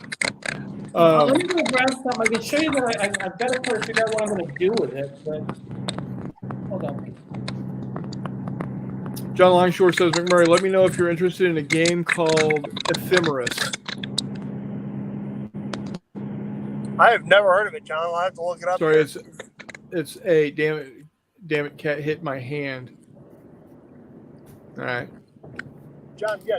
it's a steampunk space game. What? Okay, god damn it. Yeah, probably. Can you have Steam in space? Sure you can. I Yeah, don't know. That's why I asked. that's how Thomas Edison got his Aether flyer to Mars, dog. So here's a sci-fi runny kind of dude I did a while ago. Oh, hold on. Wait a second. Oh, there you go. Yeah. So Man. where'd you get him? This bad boy. Oh, nice. That's nice. Dude, put 'em up. And I haven't finished this, but I got this huge jack I've been painting. Oh, that's Signar. wonderful. Well, that looks good, brother. The top of it, the bottom's unfinished, but I got the Yeah. fading and stuff. But this was a Yeah. lot of work. Yeah, you can see. Oh yeah. I got the upper part of it done, and the base I've already finished. There you go. I make my own rebar. I can get that in there. There we go. Very nice. Yeah. You know how you can, you know, a good way to get rebar like that. You use plastic sprues. Oh, you just go get some cheap screen. And that's plaster of Paris. I lay down a concrete and lay some of that screen in there. And there you go.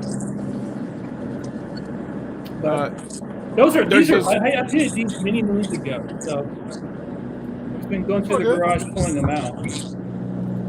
Oh, good. Doug says, I'm looking at the big Muddy Con list, and I'm glad CodCon made the list. Used to do their website. Oh, very cool. Very cool. I'll be putting on something, I believe, at GuyCon, or whichever one's coming up here in June. I think I might try and put on this same game, Chris, as I'm putting on at March to Victory, just because that's one of those things that might make people stop and look twice. He says he now works, he helps out with Heroicon. We're always looking for GMs. Where is Heroicon, Doug? I live in this state and I know literally nothing about it other than Springfield is the devil. Except for I do like going to Titan Games there. it's Titan Games is in my top, probably top 5 favorite gaming stores.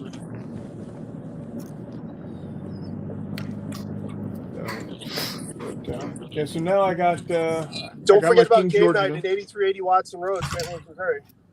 Yep, that one's up there. HeroiCon is in Decatur. What time of year is that? Titan Games is the devil. Well, are you talking about Springfield Titan or are you talking about Champaign Titan? Because I've never been to Champaign Titan. Nick has always taken care of me there at Titan in Springfield. Never had a problem with him. Now, Isn't Champagne Titan Todd's MC name? probably.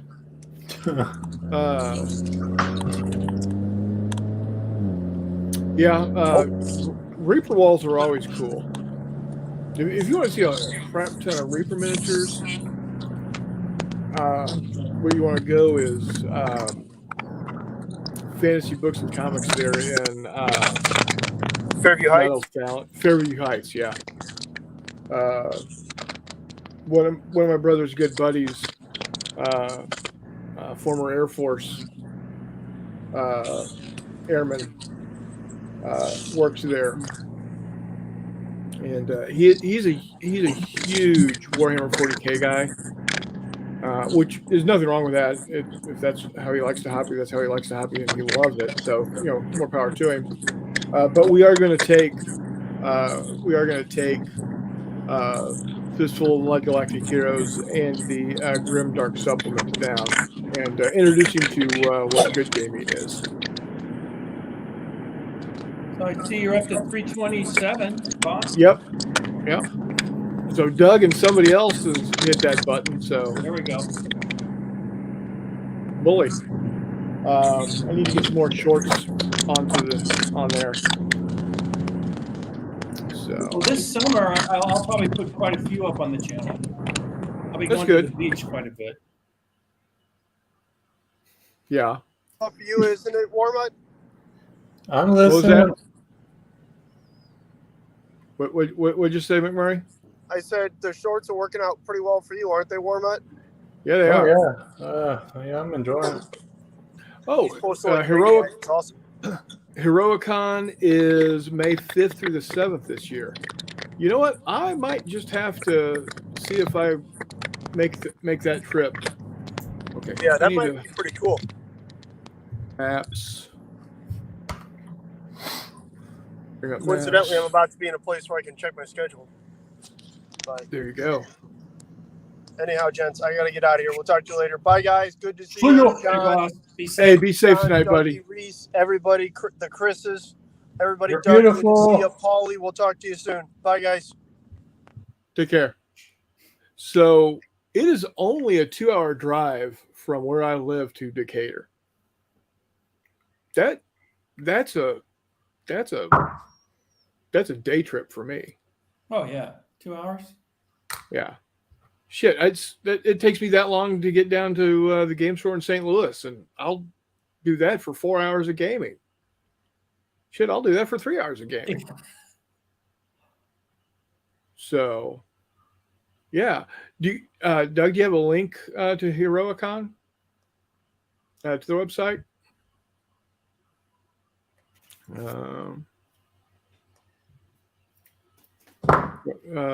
Hidden Layer in Mountain Zion has a lot of different paint lines.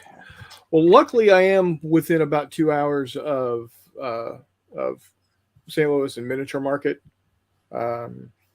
So I got that locked down. I'm pretty good there. But yeah, I might have to take a trip over and check out HeroiCon. That sounds pretty cool. Like I said, it's an hour and 57 minutes for me to get from here to Decatur. You see, I keep forgetting Decatur is not as far away as I keep thinking, because Decatur is halfway between Springfield and Champaign. And even Champaign isn't all the way over to the border. So let's see if I can pull up Heroicon. There we go. They got a Facebook group and a tabletop events. There you go. All right, and a Twitter and an Instagram. Nice. Excuse me.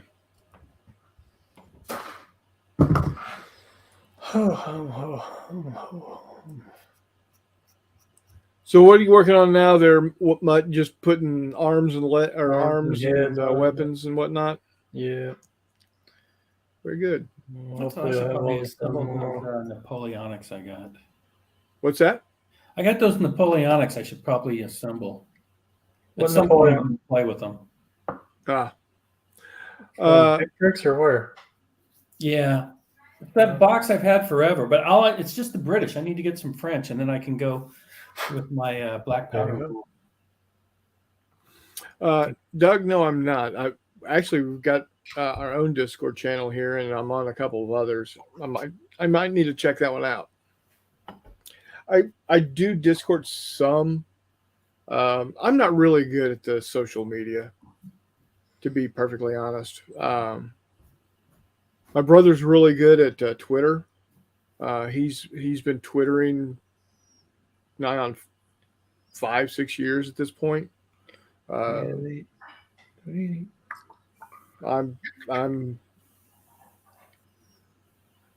I do the Facebook from and not even that well, and I do YouTube again, not that well, but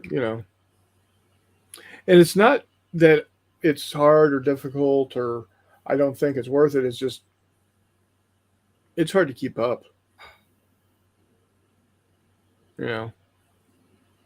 So what's everybody else been working on out there? I know we got Mutt working on his Greeks. his Greeks. He's been doing some painting. I put together. I got this ready to go for this weekend for the Saturday paint show.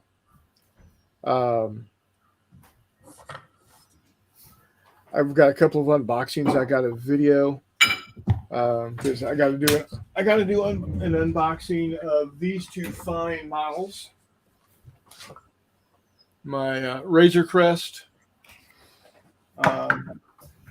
and my USS Texas.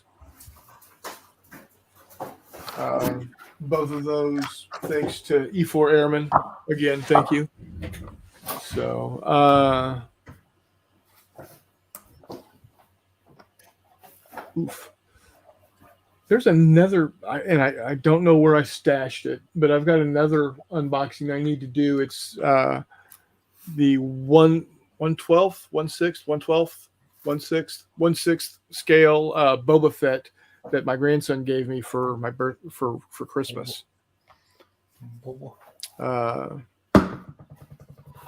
After tomorrow, I have 12 days off and want to game my brains out. Christopher, that would be amazing. I would love to have 12 days off in a row. Days off? How did I get 12 days off? They work for a company that actually values their worth. Not saying that my company doesn't, but I was on Reddit. I know, horrible place, but there was we got a mutt down. They're talking about how somehow it came up with vacation and holidays, and the Europeans were losing their minds when they found out that people here in the States just we deal with the fact that we don't have vacation time like they do. There are nations over there that by law require a company to give you 5 weeks, 25 days of vacation. to See, I start. love that. That allows us, when you work hard, to beat those people into the ground with your production. I love that.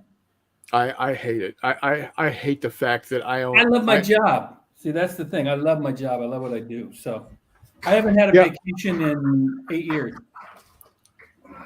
That's nuts to me. Not when you love your job. I enjoy. Oh, going to work I have every loved day. my job, but I like to get away from it. I like to get away from it from time to time. I like to go see things. I like to do stuff. Oh, I get to do stuff, but I like working. I like what I do. But then that's the way I am. I've been like that. I started working when I was 12. And I'm not saying you're wrong. I'm not saying that, more power to you. If that's what you love doing, great. But being the geographer that I am, I want to go visit these locations and cultures that I've learned about. I want to go to, Europe. I want to go to Africa. I want to go to Colombia and South America and Australia. I don't know if I want to go to Australia, but My grandson was just there. He came back. What are you doing, Warmutt? I don't know. You having issues with the camera, buddy? Hey, I'm not using my tripod. I'm just using the base of it. Andrew Mike says Napoleonics are so sexy. Refuse the left, refuse the right. Probe with your center. Fire. Only if you get the right cards. Well, we'll see. I'm just going to pick these apart blindly. There you go. Charles says, In charge. I love my job. It's called retirement. There you go. Christopher, I'm what they call a privileged public servant. John says, try playing a World at War. That will make you take 3 Tylenol just to keep your sanity. Fair enough. Doug, he is working on a crap ton of Greeks. Greeks. Where did you get the Greeks from? Ah, yes, the Hail Caesar Greek starter kit from Lord. Christopher says he's applying soon at Charles Latora. He's going to be joining you in the retirement field. Andrew Mike Najee, you have to read the last post with a sexy voice. Oh, Johnny. Okay. Johnny. John says that's too many figures on individual bases. You should put 5 on a popsicle stick. Johnny.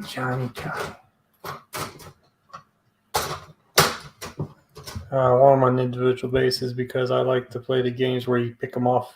I don't like it where you have to have a die to keep a record keeping. I like. Well, what he's talking about is you put them to work on them and you put them on like this. Oh, I got all. I use the good old Home Depot paint sticks. There you go. They're free. Grab 'em. So, Okay, Andrew Mike. Let's see if I can do this. Let's see if I can get the ASMR going. Napoleonics are so sexy. Refuse the left. Refuse the right. Probe with your center. Fire. Ah! Is that better? There you go.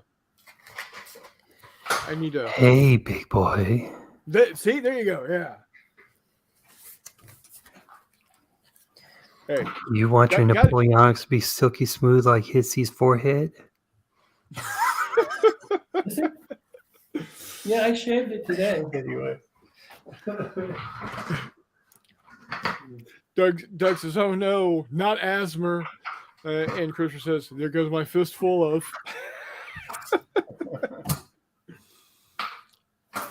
Oh man. John Longshore says Napoleonics are awesome. Just ask the 3,000 I have. Fair enough. That's a lot. It is a lot. It is. So, Oh. all right, guys. Well, I am happy that everybody joined us tonight. Doug, welcome to the group. I hope you come back. Dougie. I am in discussions with Jester and his crew. We're hoping to get them in here in the next couple of weeks. So as soon as I get that nailed down, I'll let everybody know. We'll have ID Jester, Tony, and Rough Swordsman come on. That'll And be cool. then mark your calendars, guys. It looks like it's happening. I don't know if we're going to have anybody other than just us, but we're going to start April 1st, 5 p.m. Central Time. Excuse me. We're going to go 24 hours. So I'm going to start reaching out to some guys, see if they want to come join us. Perfect time to see if any of the guys over in England want to join. See if I can get Rich and Nick from Two Fat Lardies to come on. See if maybe I can get a hold of get John Harrington on with us. What's that? No, I'm just listening. Of course, see if we can get Wiley and Jay Wiley and Steve to join us. See if we can get John from Joy of Wargaming on, and definitely see if we can get the impeccable James Wapple to join us. Yeah, April 1st, Doug. It's a Saturday, so Saturday from 5 p.m. till Sunday at 5 p.m. We're gonna go 24 hours. It's the kickoff for the painting challenge.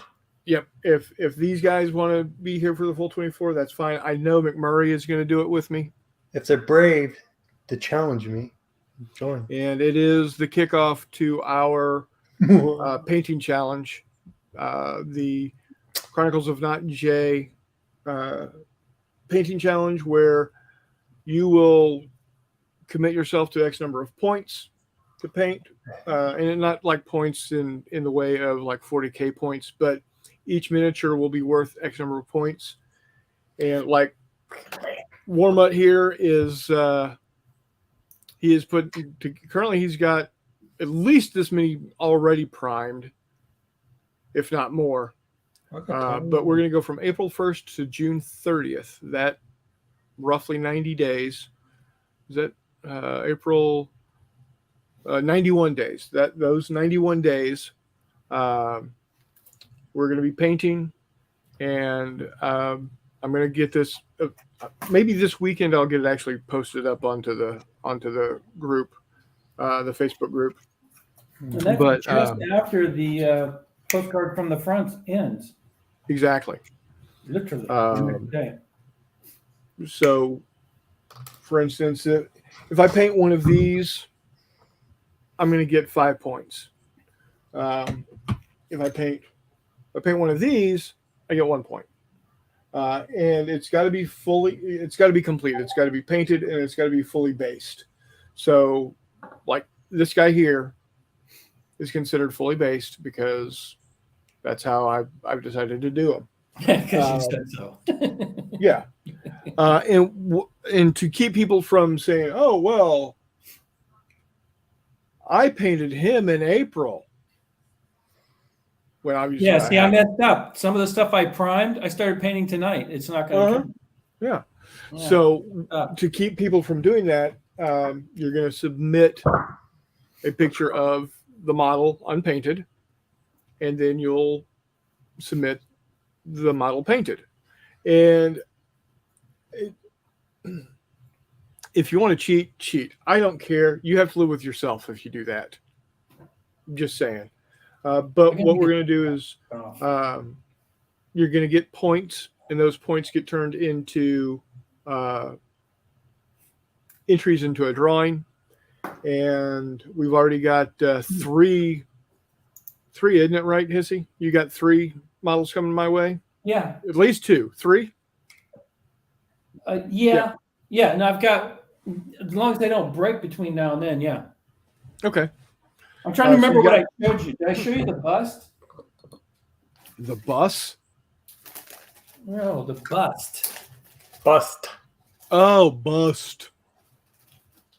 Does that go with the Brazilian wax? Yeah, what's up with the I Brazilian wouldn't wax? put it on your bust because that could hurt. Oh, that's cool. No, you didn't Look, show on us this that. assassin, he's got 2 hands. So I've already printed it. Okay, very And cool. So Yeah, that's so- one of them. And then the one that The- my buddy sculpted. The dude with the cage in his gut.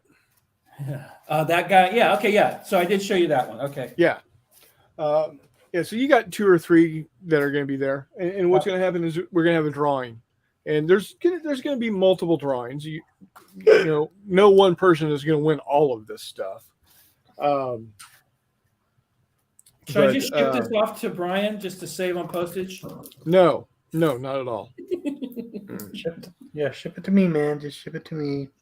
Yeah, you're gonna get entries into the drawing based off of whether you meet your goal, your personal goal, whether and how far over your goal you get, and then incrementally up to your goal. So let's say you set your goal to 500 points, but you only do 450 points worth. You're still going to get entries because you're hitting an incremental amount. So it's not going to be, you're not going to get skunked out if you don't hit your goal. It's not a competition of how, I've painted more than anybody else. Now that's what Warmutt's going with. And if you want to do that, if that's what makes you happy, then do it. If you want to do what McMurray and Warmutt are doing personally, having their own little competition amongst themselves of who's going to paint the most. If somebody else is in the group that you get to start hanging out with and virtually, or bring along a friend and who's their indicator, do it. I know Meandering Mike said last week, if he even gets 1 painted, he feels accomplished because it's getting him back into the hobby. And Yep. that's exactly what this is for. It's helping you guys that might want to have a little extra encouragement to paint. I'm not here to judge how good the painting is, because God's sakes, mine is not great. Yeah, this has nothing to do with the quality. I mean, now I will guarantee you that the first Greek miniature that Warmutt paints will not be as good as the last Greek miniature that he paints, because as you paint, you do get better. And if that's what, there's no theory. It's when you paint that many miniatures, one of 2 things is going to happen. Either the last one you paint is going to be drastically better, or it won't take you as long to the same quality. One of 2 things is going to happen, guaranteed. Well, I'm going to commit to 1 miniature. That's One. All right. There you go. One. That's. I don't want to win that's- nothing. So even if If I that's what did, I won't take it. So If that's what you want, then as long as you're happy with yourself. And I'm not saying that in a snide way. If you saying, hey, I'm going to paint 1 miniature during that time frame, and you are honestly truly happy, great. Then this challenge has accomplished what it is meant to accomplish for you. Oh, War Games Atlantic, you're so awesome. Or Yeah, Doug, he is planning to paint all of those, yeah, I'll paint them all. plus a plethora of others. Oh, I'll paint them all. Watch. They'll be done. Yep. He is Not being He- cocky. They'll be done. he's he's a madman, Doug. He's a madman, and I love him. Mm. We got some really good dudes on the show.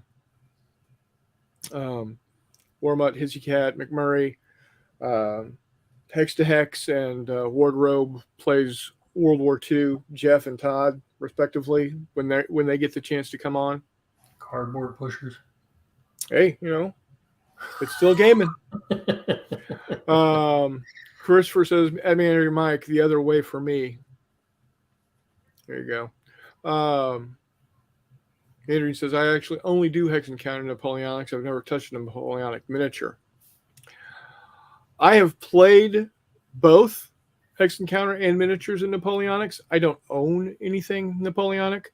I've got my brother's Command and Colors Napoleonics games downstairs because this used to be his house and he hasn't moved them yet. Charles says, I've got 5 boxes of 28 millimeter Napoleonic figures. Maybe someday they'll get built and maybe even painted. April Doug says, I probably have a bookshelf of shame of this at this point. We all do. We all do. Exactly. Dude. I've got miniatures that are probably older than some of our viewers that are unpainted. Yeah. I've got some Space Marines downstairs that came out of the RB01 box. I still got some on the sprue. I think I can build 3 beakies from what I still have from that sprue set. Yep. I don't know if you see them. I got the Age of Sigmar and I've got miniatures that came from some Dark Winds. brand magazine that would publish it and give you a miniature like once every quarter or something. I was part of a miniature club that you probably couldn't even find anymore. I mean, there's probably only a dozen or 100 of these things that even exist. I should find them. I mean, I know where they are. Sure. But Yeah. crack them open. Hey, neighbor. Oh. By the way, Don't you know what TV show that's from? Hey, neighbor. Yeah. No show, man. By the way, Warmut, nice bandwagon banner there. Yeah, thanks. God, man. Guy's a nut job. I finally just blocked him, got him off. Just actually, Doug, no, they're because they're plastic. There's no lead rod on them. But if I have some old, what were they? Weird alternate armies, weird armies. They're anthropomorphic animal warriors. Like they're called Zuluroos. They're kangaroos that are done up like Zulus.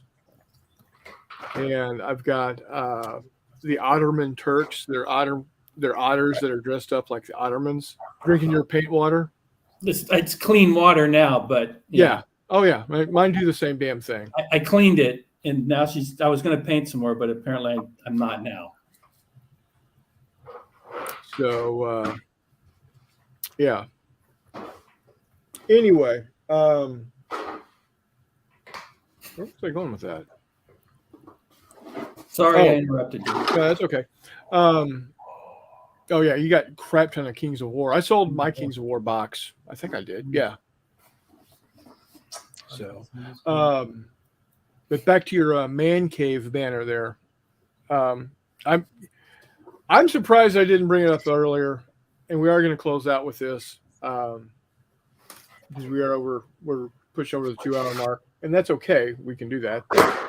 We're going to go ahead and wind it up tonight because I got to go take some medication because my back is starting to kill me at this point.